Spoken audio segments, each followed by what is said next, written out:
ಇದು ಸರಸ್ವತಿ. ಇದು ಮಾನಸ ಗಂಗೆ ಅಂತೆ ಉದ್ಭವ ಆಗಿರುತ್ತೆ. ಇದು ಭೀಮಶಿಲಾ ಅಂತೆ.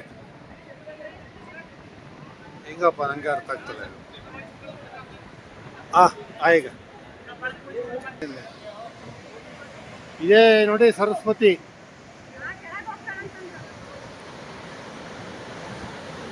ಹೋದನು ಗುಪ್ತಗಾಮಿ. ಮುಂದೆ ಹೆಂಗಂತ ಗೊತ್ತಿಲ್ಲ ನೋಡ್ರಿ. ಇಲ್ಲ ಇದು ಸರಸ್ವತಿ ನದಿ ಅಮ್ಮ. ಇದು ಇಲ್ಲಿ ಹೋಗಿ ಹಿಂಗ್ ಪಾಸ್ ಆಗಬೇಕು ನೀರು.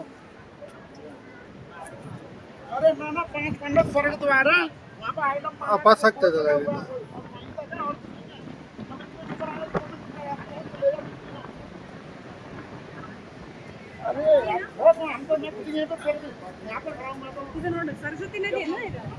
ಸರಸ್ವತಿ ನದಿ ಅಂತೆ ಅವ್ರು ಹೇಳ್ತಾ ಇದ್ದಾರೆ, ನಾವು ಕೇಳ್ತಾ ಇದೀವಿ. ನೋಡೋಣ.